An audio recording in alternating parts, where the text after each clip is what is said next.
Toby, also known as Toby Tobeans, and he is obviously a gorgeous cat. He is the only cat on the adoption floor, I think, that could rival Pope's Whiskers. He is a beautiful orange tabby.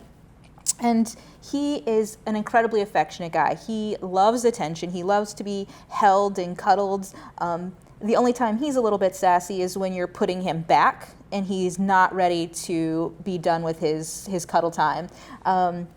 We've also found that he's not a super big fan of vet restraint, but that's not really something that many adopters are going to be dealing with. That's more something that your vet is going to be dealing with. He's playful, he's very curious, and he's still a really young cat. He's about a year old now. He was recently returned to us after being adopted several months ago when he was still an older kitten.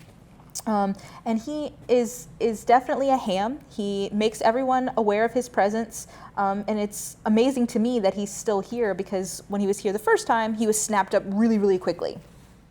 Toby has some unique characteristics. Can you tell us about those?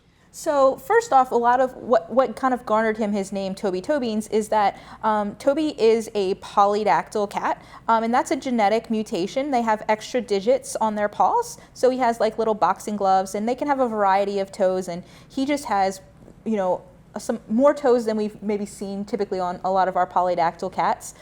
He has these really big, massive feet, and a lot of people like that trait. It's something that that the Hemingway cats in Key West are actually really known for.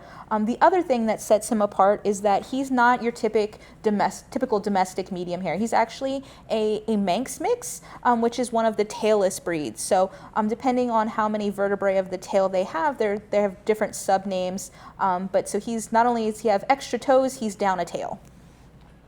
So he also has some restrictions, though. Can you tell us a little bit about his restrictions? Sure. So first, when Toby was returned, it was because he was not doing well with the new baby in the household.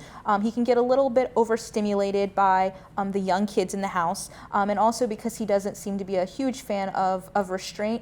We are recommending that he go to a home with children 8 and up, just to make sure that everybody's safe and content. When he was here previously, when he was first in our kind of intake area, we noticed that he had a fondness for kind of stalking some of the small animals that we had back there as well. So we're recommending that he probably also not go to a home if you have rabbits and guinea pigs and those types of things, because he may do what all cats are born to do and try to hunt those things. But we did walk a dog by him recently. He didn't have any issues with that, so he should be fine with older kids, other cats, dogs. That shouldn't be a problem for Toby.